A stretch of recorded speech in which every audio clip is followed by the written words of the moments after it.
right, we're gonna start by taking this pump off. Due to my impeller falling off the pump itself. So we're gonna get this off and I'll show you the damage. For removal, you need a 13 millimeter and a massive extension. So let's get started.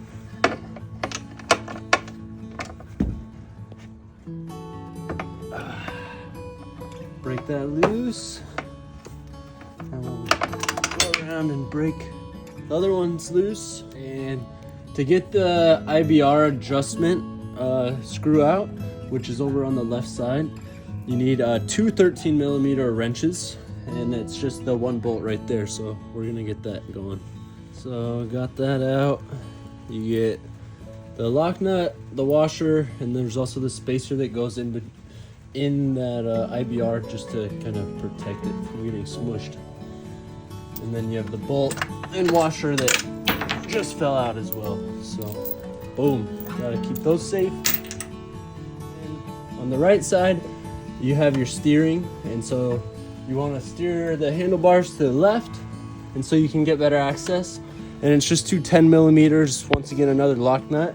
So get those off, keep track of those washers, and then we're gonna disconnect this water hose here on the top, and then we're gonna continue loosening those main nuts off, or bolts, and take this whole unit off. And to get that hose off up top, you just need a flathead that's short enough to loosen that up.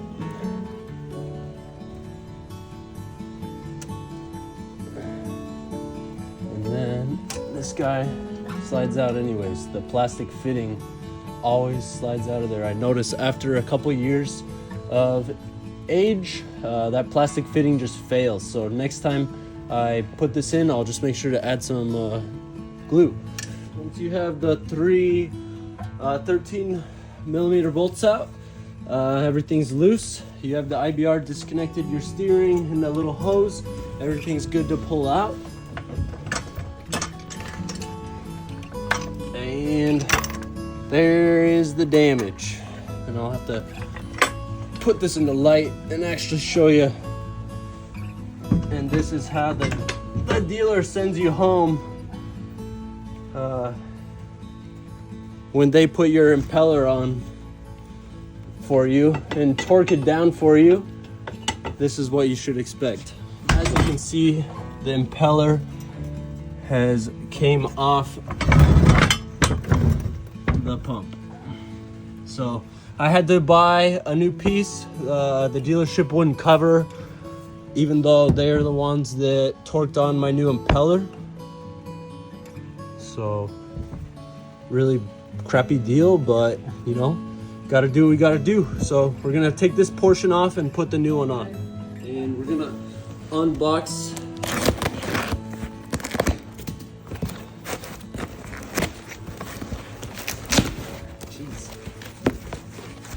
our new part. I'll give a big shout out to these guys that sent this. So we got new pump, plastic OEM wiring, and good condition OEM impeller. So hopefully this does the trick and gets my jet ski back and going from this unfortunate failure. This is the side that slides into the drive shaft, and this is the side that's supposed to have threads. As you can see, there is none. And then you go over to the pump side, and there is none. And the dealer I bought the ski from and have had service my jet ski are the ones that put my Solus impeller on, because I don't have the tool on the backside to hold this still and torque it down. So there's my pump, 2022 pump destroyed. But you can see I've sucked some things up over the years, and so there's a few cracked fins. So I'm excited about the new one. Pick this stuff up. Sea-Doo owner's manual uses this, but they also use like thread sealer on some parts as well. I assume for waterproof reasons. So we're gonna use this on these bolts here just to make sure they don't back out, because as you can see it just uses a standard washer, and I read that helps with vibration, so they just want you to use Loctite. So let's get this baby together. And here is our magic friend, a torque wrench. We got it set at 16 foot-pounds, which is what these guys are supposed to be at. I think this is a part a lot of dealerships fail to do, is torque properly. So when they're putting everything back together, I think that a lot of techs just get lazy and they just use a torque wrench. But this is the most important part, is torque specs. So we got this all back together.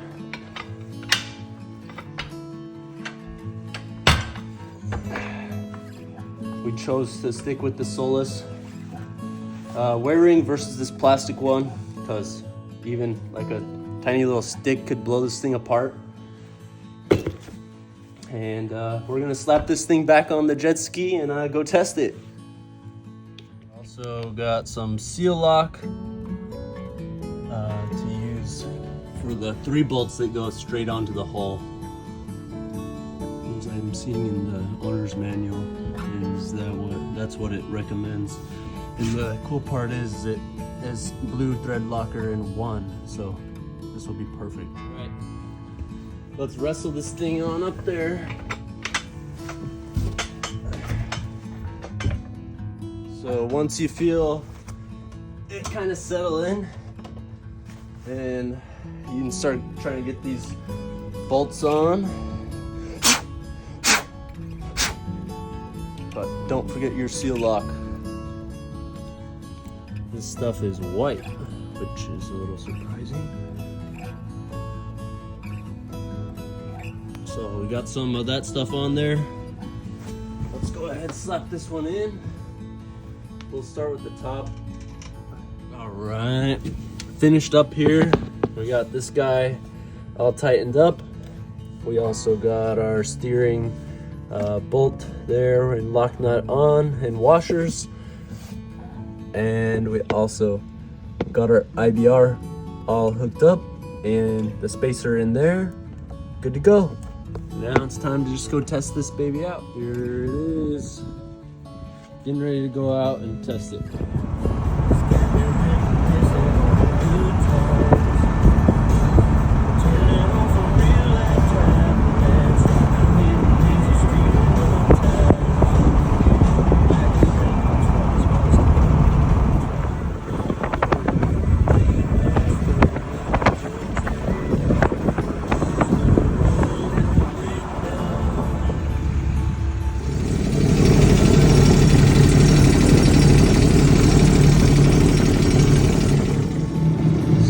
Got it idling there, just doing a quick little test.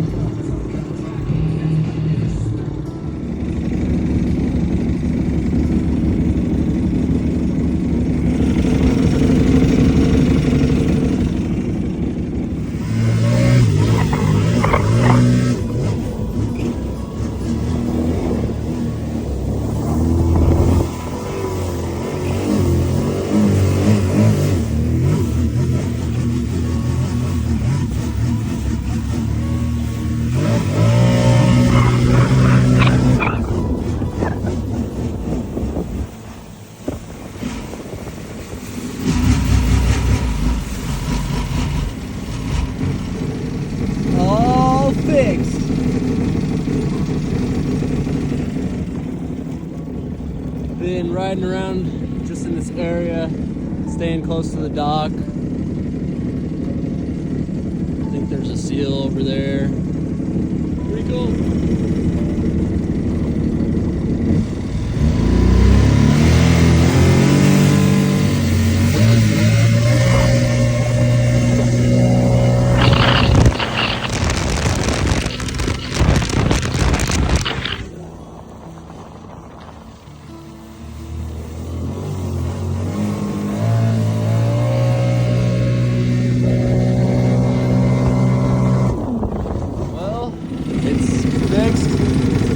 No water rising, no abnormal amount of water,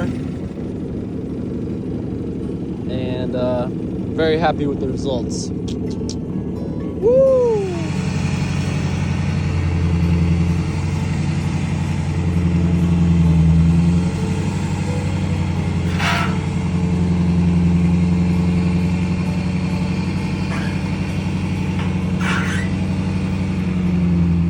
Let's see how much water comes out of the drain plug.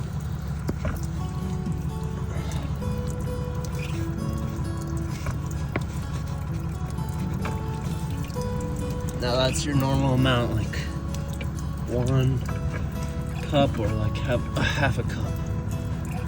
So I'm actually gonna leave this out for the drive home to hopefully get all the water out so I can store this thing for the winter. Look at that boat.